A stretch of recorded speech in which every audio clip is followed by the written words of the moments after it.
If you thought the first Wishmaster was batshit insane, wait until you see Wishmaster 2, Evil Never Dies. We've upped the insanity, decreased the gore, and definitely lowered the standards.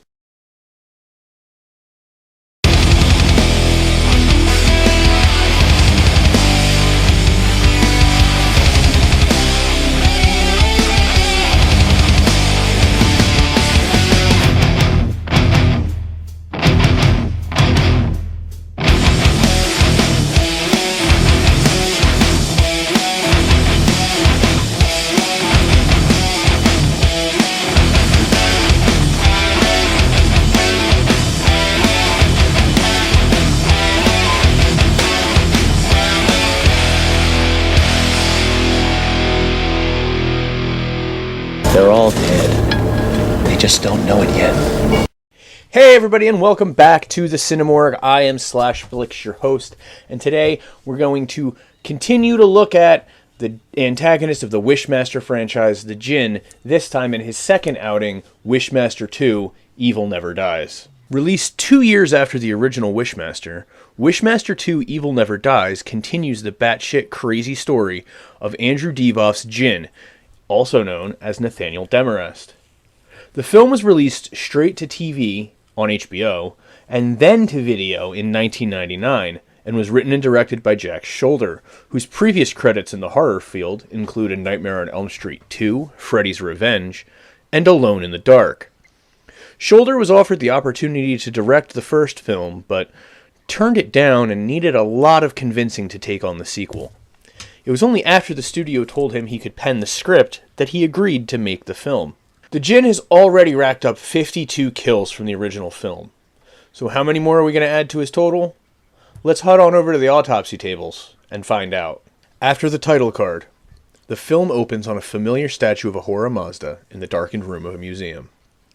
3 bumbling burglars are seen puttering around the room, looking for things to steal. One of them notices a display case containing what looks like the Holy Grail. I seek the Grail! He takes a gun out and uses it to smash the plexiglass case. In a panic, the burglars attempt to scramble out of the museum when a guard appears. One burglar, played by the late Corey Haim in an uncredited cameo, aims his gun at the guard and is killed in a single shot. Really? Really? Seems a bit of a waste of a Corey Haim cameo. The other 2 burglars are pinned down in a brief exchange of gunfire. A gunshot hits the statue and breaks off a large chunk near the base, revealing our familiar, large, dark red opal fire gem. The 2 burglars rush down a set of stairs and are confronted by another guard. This guard shoots one of the burglars. The other burglar shoots the guard in turn. Morgana, played by Holly Fields, is in pain but finds that the fire opal has stopped the bullet. She tells her partner that the gem was inside the statue. Suddenly the gem begins to sizzle, burning Morgana's hand and forcing her to drop it, where it splits in 2. Wait a minute. What the hell happened to her glove? It just disappeared! The first guard arrives on the scene to confront the 2 young thieves. The male thief, Eric, grabs his gun. The guard is ready and shoots him. In a move of complete desperation, Morgana grabs Eric's gun and kills the guard. Tearfully, she bends over Eric, who tells her to leave him and run.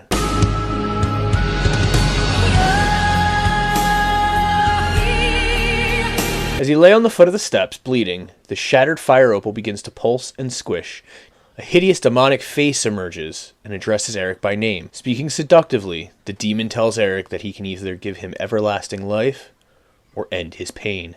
In a grievous amount of pain from his wound, Eric says that he wishes he had never been born. As you wish. As you wish. As you wish. As you wish. Eric then rapidly goes through reverse aging, growing younger every few seconds. Soon he's a mere infant crying loudly, and finally even the infant is gone, leaving only his black clothing behind. As the police enter the museum, the demon finishes forming into his full size, revealing the Djinn, played once again by Andrew Divoff. One of the police officers encounters the Djinn and orders him to freeze. Done. I really can't stay. But baby, it's cold outside.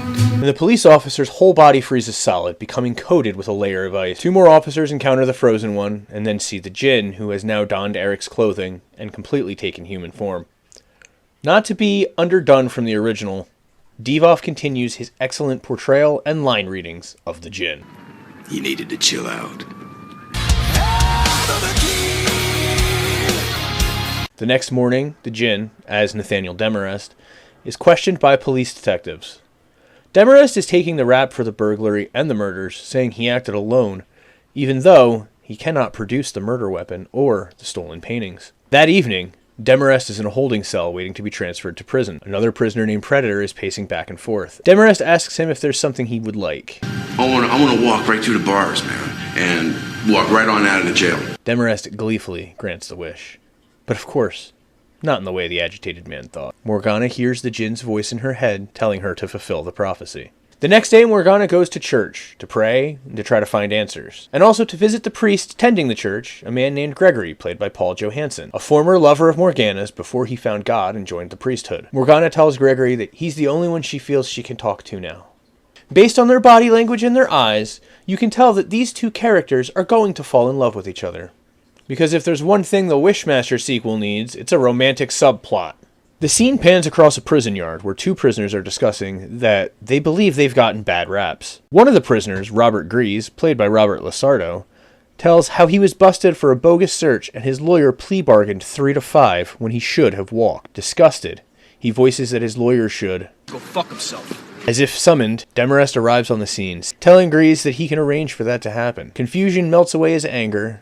Grease finally tells Demarest to go ahead and make it happen. Just at that moment, the chief of security at the prison, a big and burly man named Tilivar, played by... Holy shit, he's played by Tiny Lister! Tilivar arrives telling Grease that his lawyer is there to speak with him. Demarest is confronted by a huge, heavily muscled prisoner named Boots, and his two henchmen, the Tiger Brothers. Boots runs all underground business at the prison and gives Demarest a friendly reminder that he's going to be watching him. Grease meets with his lawyer, Mr. Fox, who stuns him with news that he did some investigating on the search procedure that landed Grease in prison, and has discovered some information about it that would be extremely embarrassing to the DA's office.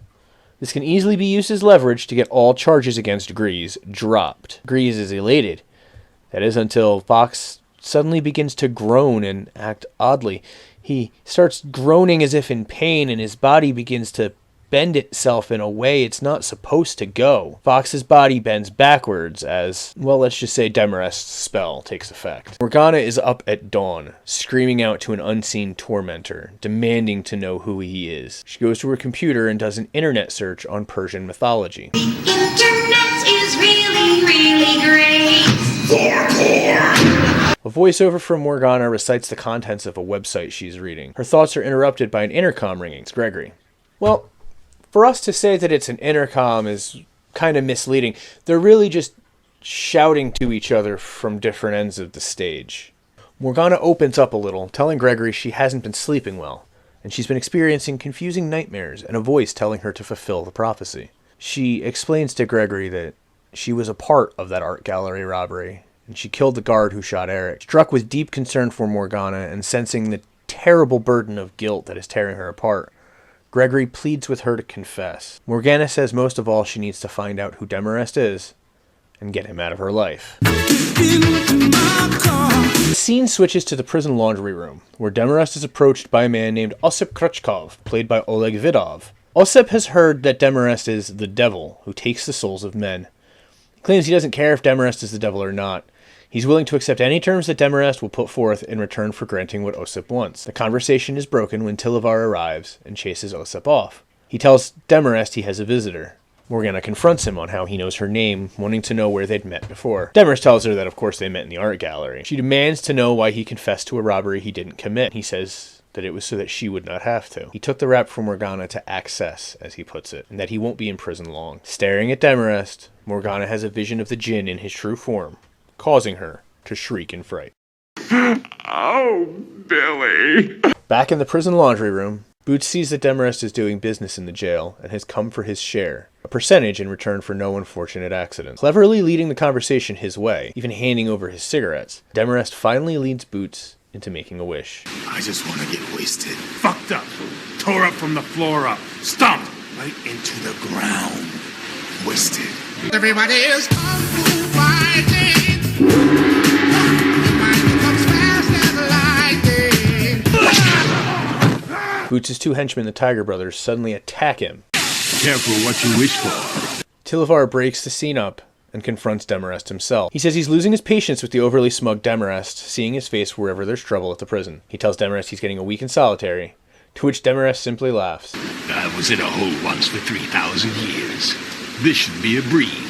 Oh, now you funny too! Morgana is at home doing some more research on the internet. She goes to see Gregory the next day to tell him about her findings. She tells Gregory about the vision she saw of the Djinn when she went to see Demarest in prison. Unable to describe in further detail, she starts to suggest that Gregory speak with Demarest himself. By confronting Demarest, Gregory would be able to see for himself if there's any truth to her story. Gregory goes to the prison because the power of boners is strong and confronts Demarest, demanding he leave Morgana alone. Demarest knows exactly who Gregory is and exactly about his past relationship with Morgana. He even perfectly duplicates Morgana's voice, speaking seductively to Gregory. Gregory somehow acquires a book about the race of Djinn.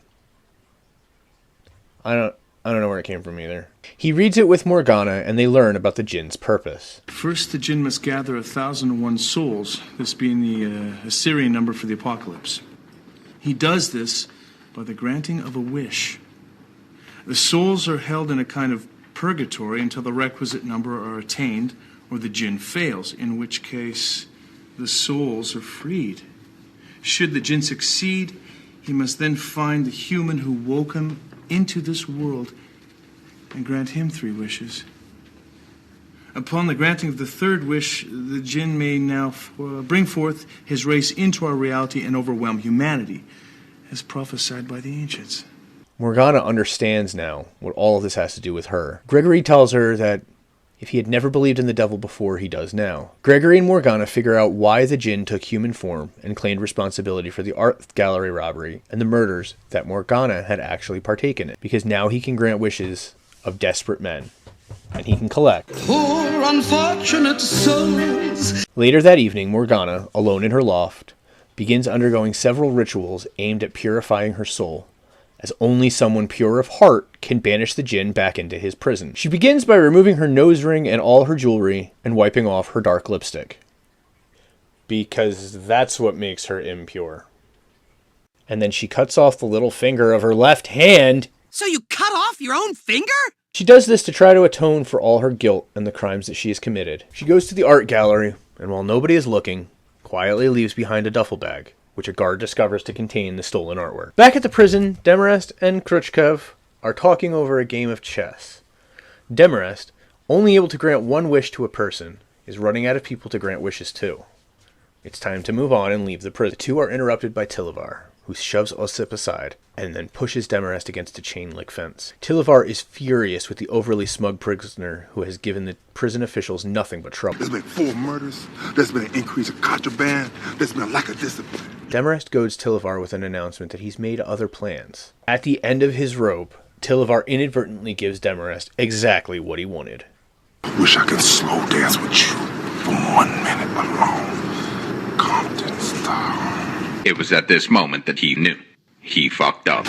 Suddenly, Tilivar finds himself in the prison's boiler room, and standing right in front of him is the Djinn in his true form. Tilivar can only scream in horror as the Djinn grants his wish. Tilivar, speaking in Demarest's voice, then asks Osip if he's ready to leave.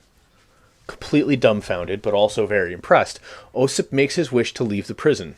Meanwhile, another guard happens across the real Tilivar, lying dead in a pool of his own blood. Morgana rushes to the church to speak with Gregory. She's heard that Demarest has escaped from prison, meaning he's either gotten all 1,001 souls, or he needed to get the rest elsewhere. She says that she also heard that Demarest left with a Russian prisoner, which could be a clue as to his whereabouts. Finding it in the newspaper, Gregory remembers the name. That's convenient. Then he remembers the name of a nearby club that Osip often frequented. That's convenient. At the club, Osip is celebrating his freedom, a celebration which is stopped by the arrival of a Russian mob figure named Pushkin. Demarest introduces himself to Pushkin, even speaking flawless Russian to the great surprise of everyone around him. Pushkin just waves Demarest off and leaves, and Osip confides that he despises Pushkin. He makes an impassioned plea to Demarest to get rid of Pushkin so that Osip himself can be big boss. He even makes a wish for it. Demarest tells Osip that there are some rules to how he operates that even he cannot break. Yeah, I remember hearing about these rules. Rule number 1, I can't kill anybody.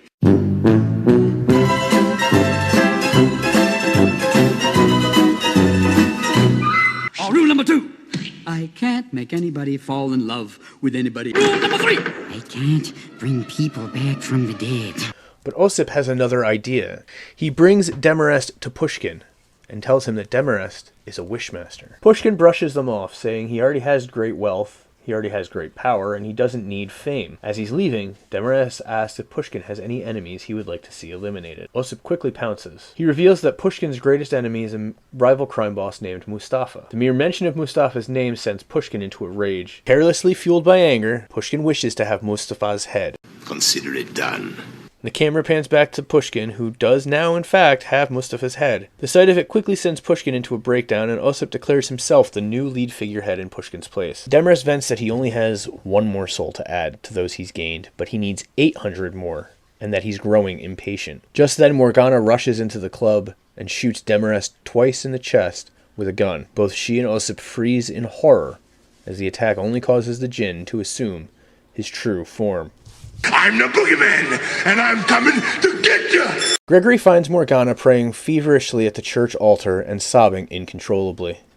She confesses to Gregory that she tried to kill Demarest and then saw his true face. She laments that her guilt, the blood of the innocent man she killed at the art gallery heist, can never be washed away. Demarest is seen walking through the common room of a casino, speaking with the manager, Mr. Farallon, played by Bokeem Woodbine. Farallon takes Demarest on a tour of the casino, talking a little bit about the business. He, of course, knows the nature of gambling in ways that Farallon could never have dreamed of. Gregory has compiled more notes, including the incantation used by the alchemist who imprisoned the Djinn. King's alchemist from Persia got the Djinn back into the gem through an incantation.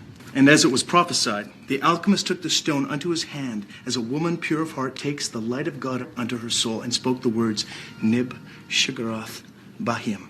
Wait, is that right? Nib Shugarath Bahim! Well, I mean, at least there's some consistency. While there wasn't a woman pure of heart, at least the incantation came from the first movie. Morgana points out that unlike the two of them, the alchemist knew what he was doing. But as Gregory points out, the notes are the only solid plan that they have on how to defeat the Djinn. Morgana begins to kiss Gregory, and despite his initial protestations, they eventually make love. How do you two have time for this? Don't you have a world to save while you two are fucking? Demarest is out there collecting his 800 souls. Or do we not care anymore? And why would Gregory, a goddamned priest, not only be entertaining this idea, but engaging in it? They're called boobs, Ed. Fair enough. As Morgana and Gregory take a cab through Las Vegas to the casino, the Djinn stands in his office in his true form. Holding up the fire opal, he claims the souls everyone gave up to him through their wishes. Your soul is mine. Your brother's soul is mine. Your soul is mine. Your soul is mine. The Djinn has all 1,001 souls that he needs. Morgana and Gregory arrive at the casino and confront Demarest in his office. He's delighted at their arrival, and he's ready to make sure Morgana makes her 3 wishes. He warns them about playing with forces that they don't understand. Growing a little too zealous for his own good, Gregory pulls forth his crucifix and brandishes it before Demarest. He's not a vampire, idiot. I wish you into hell, Demarest. Fuck, you are dumb. Gotcha.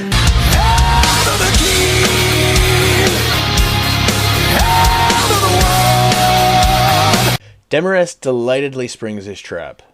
Morgana finds herself inside the Djinn's dimension with the fire opal. The Djinn stands before her in his true form and shows her Gregory, attired as Christ was on his crucifixion, and likewise crucified, a regular Messiah. He's not the Messiah! He's a very naughty boy! Seeing Gregory suffering, she tearfully begs the Djinn to let him go. She's forced to make a wish for Gregory to be released, but Morgana has forgotten that death is often a release. She tries desperately to resist the Djinn's will. He then brings Morgana back to the casino, and despite her desperate pleas, ends up tricking Farallon into wishing the whole nightmare that is before them would come to an end. The Djinn then turns all the objects in the casino into nightmarish tools of death and destruction. Farallon is consumed alive by carnivorous locusts. Roulette balls, playing cards, and chips fly around like bullets and razor-sharp projectiles. The Djinn confronts Morgana and asks if she wishes to see more. If not, she must wish to make it end. But she must make her final 2 wishes.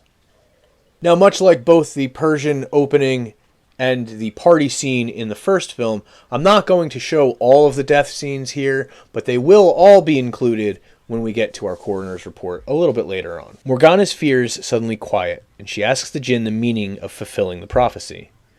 He impatiently recites the prophecy back to her. Morgana realizes that this is not the prophecy she is meant to fulfill. Speaking quietly, she recites, more to herself than the Djinn, the prophecy Gregory had told her from the books.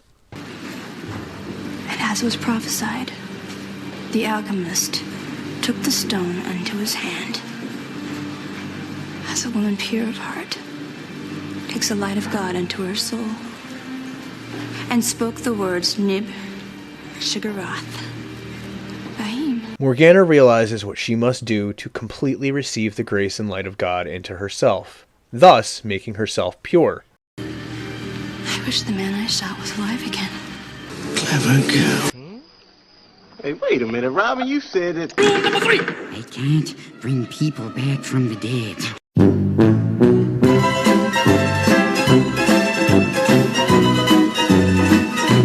Morgana sees a vision of the guard, alive and well, arriving home and greeted warmly and excitedly by his wife and children. The love the family has for one another flows through Morgana's heart, and she smiles, feeling the light of God inside of her. Reaching her hand out, she lays it on the Djinn's fire opal and intones the alchemist's chant. The Djinn freezes in place. Morgana repeats the chant, each time a little louder and with greater force.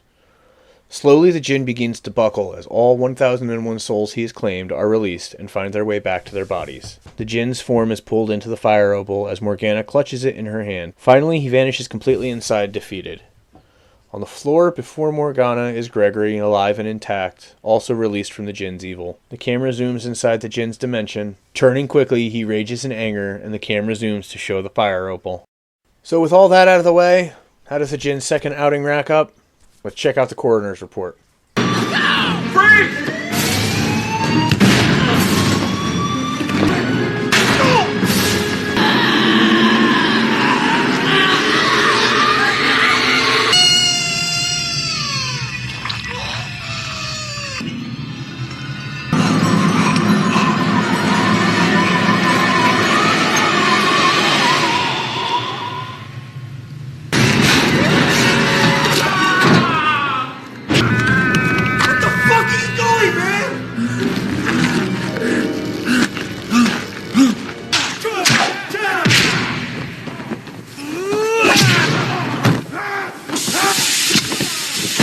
Careful what you wish for. Here, there's been nothing but trouble.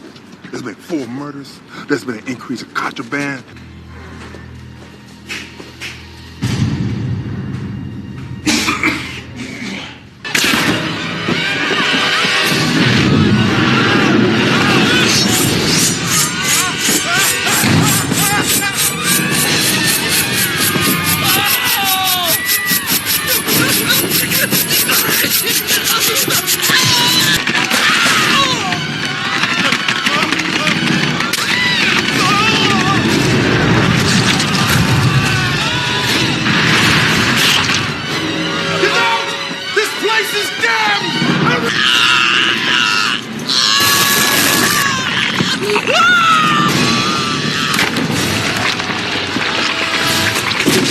You just crapped out.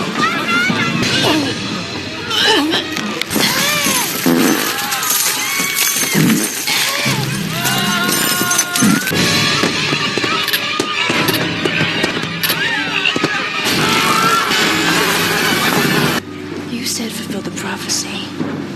What prophecy? I'm not including the 1001 souls that he collected in this film.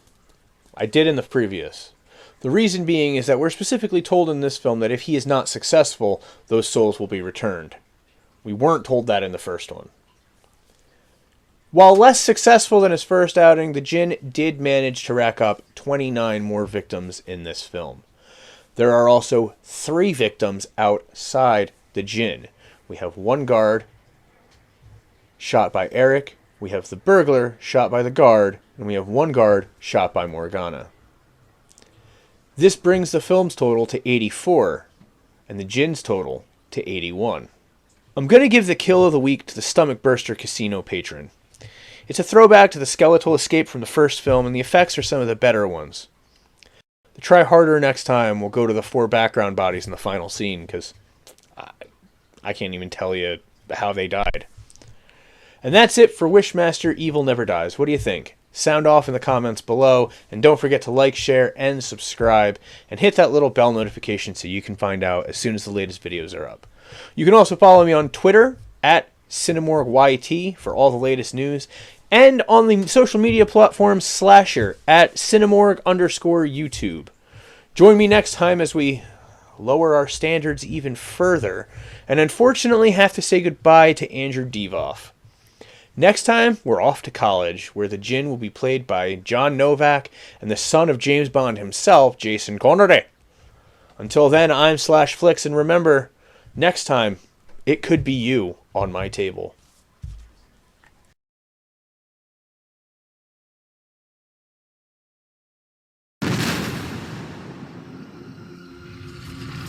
Who's that?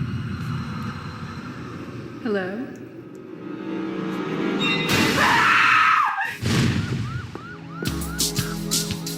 They're students of an ancient mythology.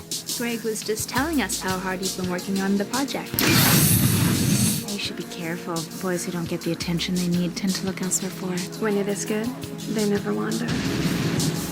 Their search for knowledge is leading them to a secret, dead for centuries. What is it? If I don't sin enough. It's like an evil Aladdin's lamp. He's being possessed by some kind of a demon called a Djinn. Oh man, I do not believe this.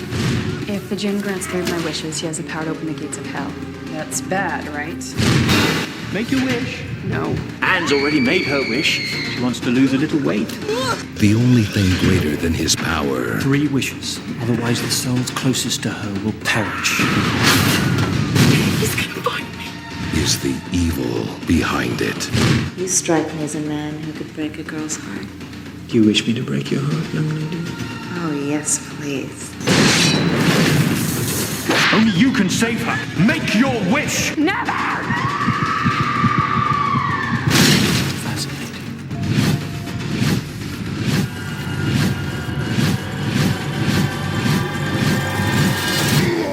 Wishmaster 3, Beyond Gape Hell. Here, kitty, kitty, kitty, kitty. Hey everyone, Slash here. Just wanted to say thank you for the likes, the shares, the subscribes, and the views. You may notice I'm wearing just a plain gray t-shirt today instead of my Wishmaster shirt from last week.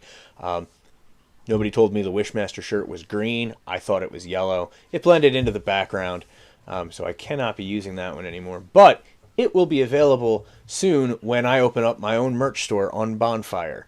I'll have the link updated hopefully with the next video. I do want to give a shout out to the social media platform Slasher. If you are into horror movies, go check it out. And like I said earlier, go ahead and give me a like on there. Give me a friend request. It's Cinemorg_YouTube. You can find me on Facebook, Twitter. That's it, guys. Go enjoy the horror, and I'll see you next time.